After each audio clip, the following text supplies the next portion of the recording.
Good morning, everybody, and welcome to Living Astrology with Janet. I'm so sorry this isn't a live broadcast today.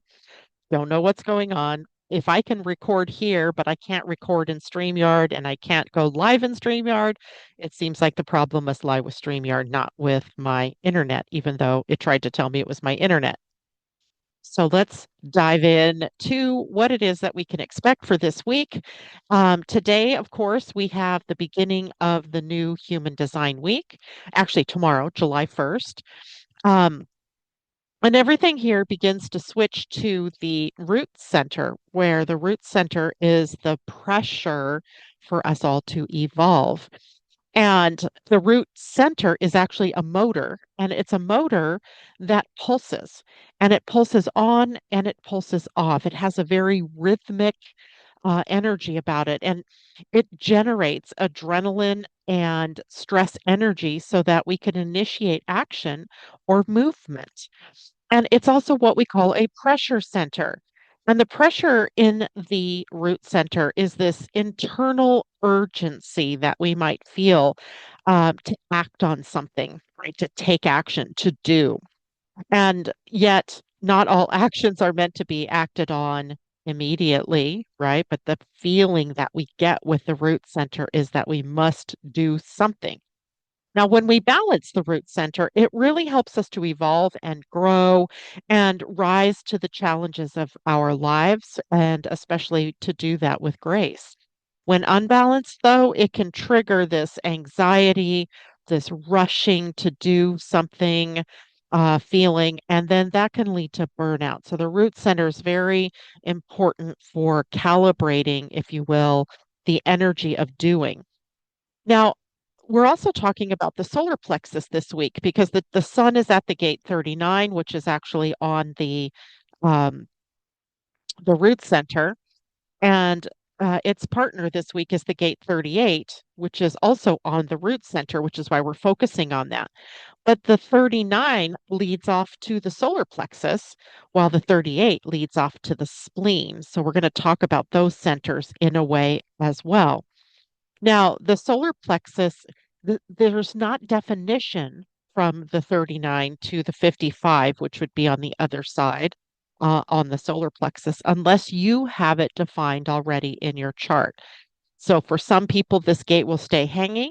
For others, it will be something that connects to the solar plexus. And the solar plexus is the center that governs our feelings and emotions and our relationships as it relates to, interaction on the emotional level and creativity and intimacy. They all are part of the solar plexus. And the solar plexus operates in a wave pattern. Remember, there are different waves that come to the high and then drop down into the low, meaning that clarity in the emotional center does not come immediately. It is something that comes, or clarity comes with time. And it takes time to ride the wave, right? To ride the to the high and then to the low to really get a clear reading on what it is that's true or correct for you. And when the solar plexus is balanced, it creates deep emotional awareness and empathy and spiritual truth. When it's reactive as opposed to responsive, then it can manifest as emotional volatility, confusion, or even avoidance of making a decision. So, together, the root and the solar plexus teach us that the pressure to act that's coming from the root center must meet emotional clarity in order to be in order to have the action aligned appropriately. So when we explore the root center and all of the different gates, it gives us an understanding of how pressure transforms into action, awareness, or emotional energy, depending on the channel that might be connected. And when we take a look, we're going to take a look at that right now because I feel like it's an important part of understanding the month of July, for one thing, and its energy of recalibration and its energy of provocation, like provoking us to change. So, if we take a deeper look, let me see if I can share. Mhm. I'm going to share my screen. Let's see if I can do this right. I'm, hold on. I am going to have to get the image up and then you can see. Okay,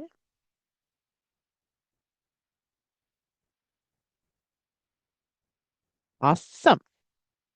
So now you can see this is the root center. And the root center in human design, as I said, is a source of pressure. And there are many paths that lead from the root center. It's a very activated place in the chart. And these gates either lead up to the sacral center, the center of action and doing or being, or the emotional center, the center for clarity, creativity, relationships, and emotion. And or they can lead off to the spleen, the center for survival, thriving, intuition, time, health, and wellness. So the core role of this root center is that it's a pressure center that fuels evolution by creating a sense of urgency or an inner pressure to take action. And it operates sort of like a launch pad, right? Where the energy is like pushing us with pressure to go somewhere. But where the pressure goes depends on the gate and its channel that is connected to it. But the root is also a motor. And the motor here is generating energy for movement, change, and transformation. But again, it operates in pulses. So it's not operating necessarily on stream of energy like the sacral that's always available or the emotional energy that rides in waves. This is pressure that comes in the moment and then the moment's gone, right? So it's adrenalized stress. So if we understand the gates of the spleen and understand particularly the gates that we have this weekend or this week, then we have an idea of what we're being pressured to do or what we're pressured to become. So if we look at this center as the awareness of instinctual or the gates that lead to the spleen are awareness of the instinctual survival, right? Instinctual survival. So if we start with the gate 58 on this side, because right now we're taking this tour of all of the gates, and then I'll bring it back to the gate 38 and the gate 39, the earth and the sun for the week. So these gates move pressure into the spleen center. And these three, 54, 38, and 58. And the pressure is about the real time responses that we have to fear, pressure, or growth, because that's what this center is all about. And the gate 58 down here is called the gate of joyful mastery. It's the pressure to correct what's off, like what's not right or what's not in alignment. And it drives improvement through vitality, but also through joyful refinement, right? This isn't about the drudgery of perfection. This is about the perfecting in a way that brings joy, that restores a joyful flow. And of course, this is mastery, which means it also takes time, right? Time to be able to do this. The gate 38, which is where the earth is sitting this week, as you can see, I have it defined here, is the gate of struggle. And the pressure here is to find purpose and meaning in your actions, motivating us to fight for what's really worthwhile, right? You've heard the saying, choose your battles wisely. Well, that's kind of what this is all about, choosing your battles wisely. That means trying to discover what's really, truly valuable for you and then sticking with that, fighting for that. Then the gate 54 is called the gate of ambition or drive is really a gate of beginnings, where the beginnings of um, purpose really push us out. It's kind of the hero's quest gate, I sometimes think of it, right? All the journeys that we take in our lives kind of begin with the impetus of the gate 54. It's the pressure to rise, to transform, and to improve ourselves, our material conditions, our physical conditions, emotional, mental, spiritual, all begin at this gate 54. So the gates on the left side, as you're looking at the root center, that move toward the spleen are all pushing us toward embodied instinctual awareness, using our intuition, using our gut instinct. The energy is physical and it is purposeful, and it is often challenging our comfort, right? Getting us pushed out of our comfort zone by the pressure of adrenalized stress on the left side of the root center. Now, the gates that go toward the sacral are the gate 53, the gate 60, and the gate 52. Now, these gates funnel root center pressure into sustainable action and via that sacral center, the center for the center for uh, sustainable life force energy, let's call it. And here, this is about work. This is about momentum and staying in tune with the natural rhythms of life. So if we look at the gates here, the gate 53 is all about starting things, right? This is pushing out of the root center. It's the pressure to begin a new cycle. It initiates momentum, but doesn't sustain it. It's not sustainable until it reaches the sacral energy. The gate 60 is called the gate of conservation in quantum human design, limitation in traditional human design. It's the pressure to break through limitations or to respect natural boundaries, right? The drive here is innovation, but through restraint, right? Growth that would become sustainable when it reaches up to the sacral center. And the gate 52 is called the gate of stillness. And the gate of stillness, this one is so crazy to me that the root center pressure has this gate of stillness here. This is the pressure to stay still and to stay focused. And it's great for channeling energy into productive concentration because it meets up with the gate 9, which would be the gate of concentration. Um, but these energies create either focused drive or restless stagnation, depending on how pressure is handled, right? And of course, that also depends on whether you have the center defined or open. Now, if we look at the gates toward the solar plexus, you have the gates 19, 39, and 41. The gate 19, so well, first of all, these gates bring the root pressure uh, to the emotional center. So the pressure is to emotionally stir us or challenge us to take action. It provokes movement of the self or others, right? This can if the gate 39 can be provocative, either I get provoked or I provoke you. And the provocation here is toward clarity or toward transformation. It's not punitive, right? This is more like, let me provoke you to realign with spirit or to your true self or your authentic self. Now, clarity builds over time, right? It's the solar plexus, and it requires patience to wait through the emotional waves. Now, looking at gate 19 is called the gate of attunement or the gate of sensitivity. It's the pressure that we feel to be close to others, to belong, and to meet emotional or material needs, right? It's very sensitive to what it needs, and it's very sensitive to other people's energies as well. The gate 39, where the sun is this week, is the gate of provocation or recalibration in quantum human design. And if you watched the show last Wednesday that I did with Tam, we talked a lot about the theme of July is all about recalibration. This is the pressure to emotionally stir or challenge us to move us toward something more spiritual, right? Towards something more clarifying in our lives. And the gate 41 is called the gate of imagination. This is a start codon on your DNA, and it is a start codon in the gene keys. It's about imagination.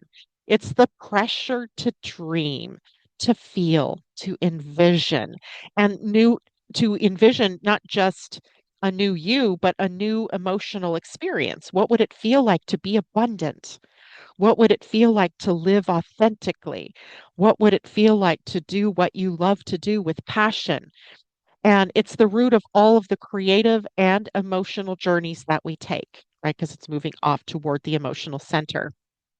Now, these gates, all right here on the right side, 1939 and 41, catalyze emotional growth and emotional depth. And the energy is less about action and more about feeling your way toward right action. So there are three paths that lead off of this root center. The spleen is about survival awareness, the one here on the left side. I'm circling it. I hope you see that. Um, it's survival awareness and as well the instinctual awareness, the gut instinct, intuition that helps us to survive and furthermore thrive, right? It is also connected up to the sacral, and here is where productivity is, where the cycles of productivity live, and where focused energy lives. So when the root center connects to the sacral, this is where productivity happens or production energy happens. And if it's moving off to the solar plexus here, it is emotional truth. It is intimacy and maybe even spiritual clarity if it connects, say, like to the 55, which is the gate of the spirit of abundance, right? So ask yourself, where do you feel pressure in your life right now? Because the pressure is being lit up by the sun and the earth this whole entire week with the sun at 39 and the earth at the gate 38.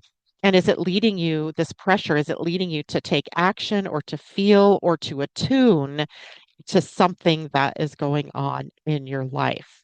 Good questions, right? It's kind of weird doing this without a live audience this morning, but hey, got to do what you got to do.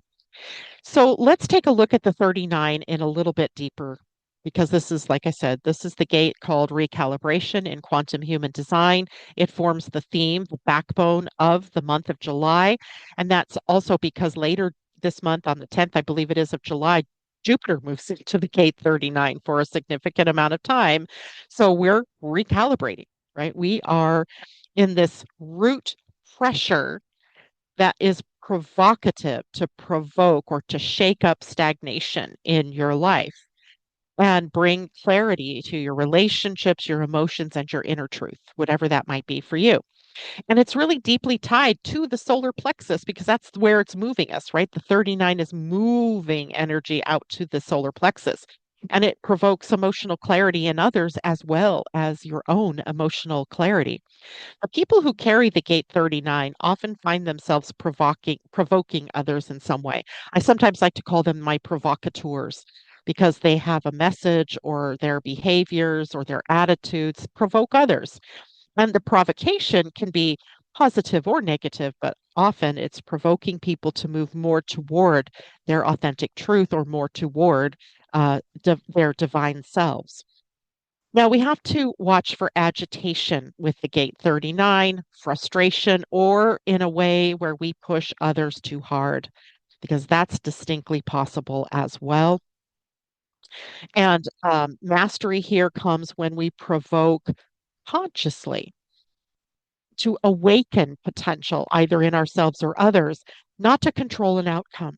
So it works really positively when we're using this energy to awaken our consciousness. And if we look at this energy through the gene keys, in the shadow, provocation actually lives in the shadow. It's a disruptive or emotionally reactive energy. So provocateurs sometimes just poke the bear, kind of, like, let's just see what happens if I say this audacious thing. So in the shadow, in the gene keys, we have provocation. The gift is dynamism.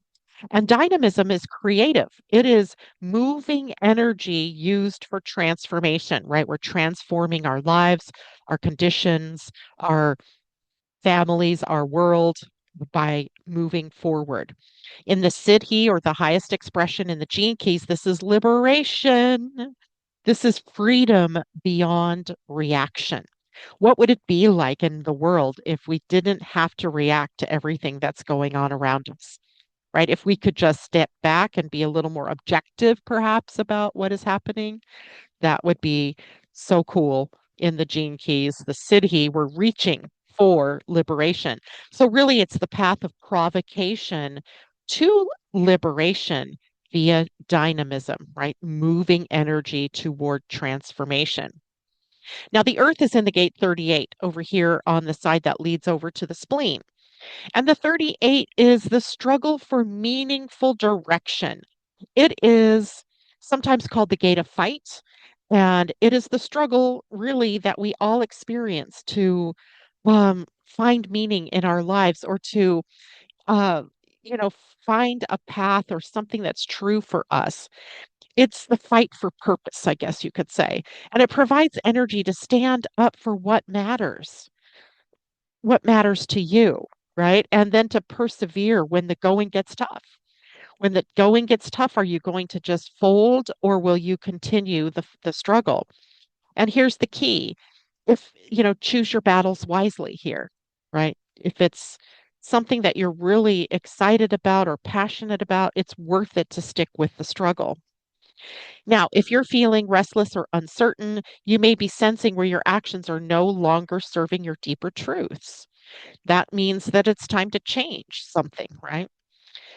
Healthy struggle energizes you, and pointless struggle drains you. So if you're feeling drained by the struggle, it's probably the wrong battle that you're playing here. In the gene keys, the gate 38, shadow is struggle, fighting unwinnable battles, or even attaching to suffering, right? So have you ever noticed some people are attached to suffering, right? They just have this need to suffer, right? That everything is suffering. That's pointless struggle. But energized struggle feels healthy. It feels good, right? It feels like I'm sticking with this, like me this morning, sticking with doing this broadcast, even if I have to record it and then load it up to YouTube and Facebook too. The gift of the gene key 38 is perseverance, tenacity, determination, right? Tenacity in service to soul aligned purposes, right? Whatever that might be for you. The Siddhi is honor and honor, the sacred warrior path, right? Fighting only for what uplifts and heals, not fighting all the battles, right? Sometimes it's just best to let some things go, right?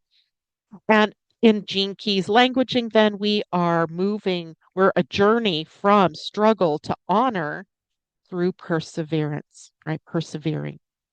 So the core message of the week, if we look at the bigger picture, is that the root center is pressuring you to move. It is pressuring us to take steps, to start the journey or continue the journey or stick with the journey.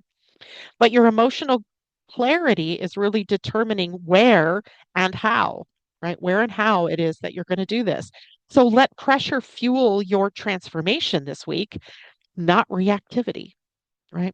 Let struggle lead your purpose, but not to exhaustion, right? We have to mind our energies here. All right.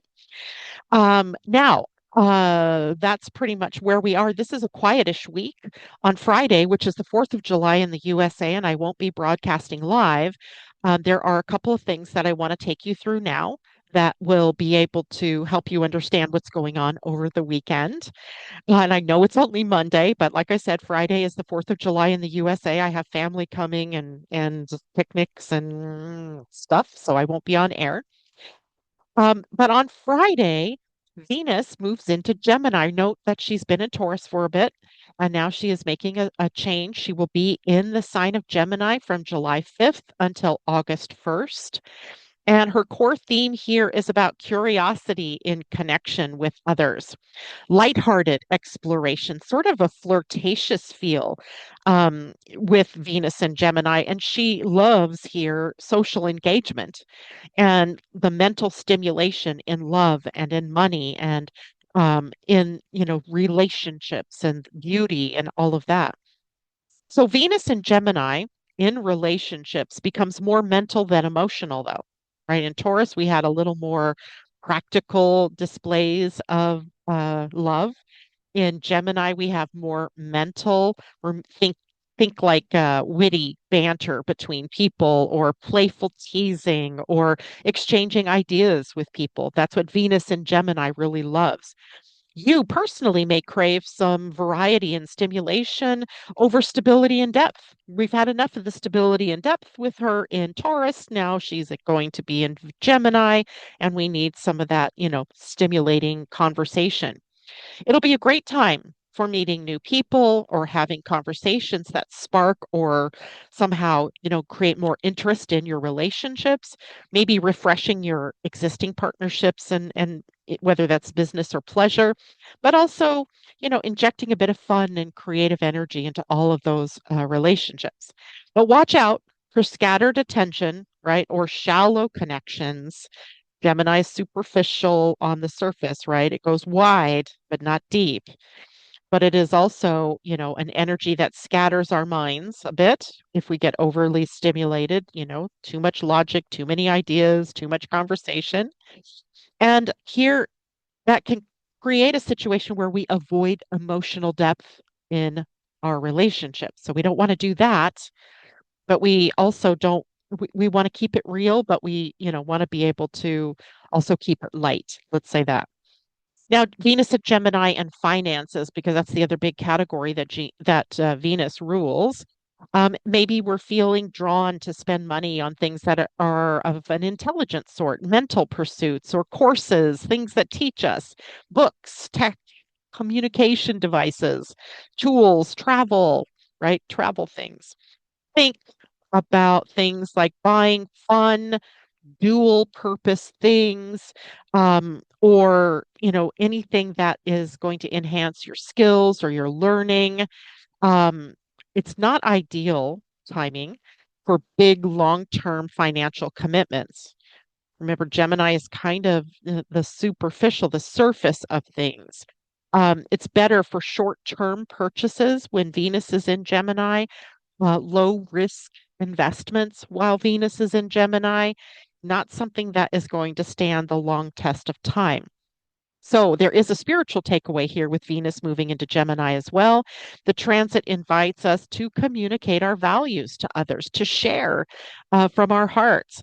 We might be curious about others and what they believe or what their thoughts are and their ideas, but keep it light, right? Love is learning, play is sacred, and exploring different perspectives that people have, but without locking into just one, is a very apt way of spending the time that Venus is in Gemini. Now, Neptune is also turning retrograde the same day. Now, remember, Neptune is an outer planet. It just made a huge change by moving out of Pisces and into the sign of Aries. So now we have retrograde season coming for Neptune. And this is where truth, everything in a retrograde planet moves more inward. So truth emerges here out of the illusion, perhaps. It could be a spiritual recalibration for all of us during these few months. Maybe quiet inner listening, right? Listening to the small voice inside, and the dissolving of dreams that no longer hold any kind of weight with us, right? Letting go of the things that don't matter. So, what can we expect during this time? Well, Neptune's fog slowly lifts, right? It's just like the fog bank slowly lifting. Clarity would arrive around where we've been deceiving ourselves, perhaps, or avoiding the reality of something. And dreams and ideals will kind of undergo a gentle review, right? We're looking again at what is most meaningful for us, what's still aligned. Because, now that Neptune is in Aries, there's, much more I am presence energy involved. So, what might have felt good to you to do because others enjoyed it or because it seemed like it brought you, satisfaction from others, now it's going to be more about, yeah, that doesn't bring me satisfaction anymore. This does. So that may be what's happening. What have you been escaping, and what have been your escapist routes, and how can you, kind of fix that if it's something that's taking you away from your authentic expression. So this will be a time of intuitive realignment, not dramatic upheaval necessarily, although combined with Saturn, because there is that conjunction going on, I wouldn't be a bit surprised, right, if there's something, a wake-up call that we receive, from the collective. Um, but really expect inner shifts around your inner world, soul's whispers, if you will, right? Your soul whispering to you, a gentle dissolving of the old fantasies and old toxic patterns that you've adopted over the course of time. So, this is an inward invitation for everybody. Retreat, rest in your spiritual center. Maybe pay attention to your dreams and synchronicities and your creative nudges because they carry truth hidden in the symbols. And sometimes when Neptune is moving direct, we don't notice that symbology as quickly as we do when he's in retrograde.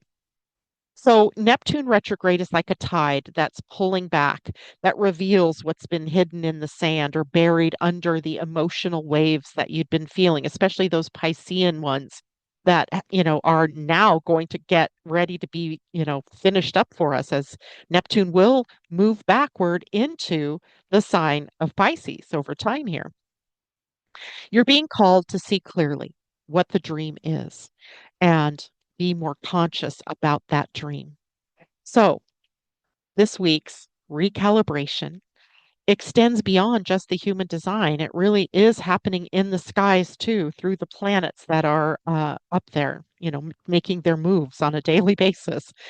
Venus invites us to explore joy through connection, through curiosity, through conversation. And Neptune invites us to release illusion and reclaim intuitive truths. And they ask us, are your relationships and dreams aligned with who you are becoming? And I want to take a check here real quick on the human design of Venus on the 5th I almost have to turn the page here, right? Um, when Venus moves into the sign of Gemini, she will move into the gate 20, which is also called the gate of patience. It lives in the now.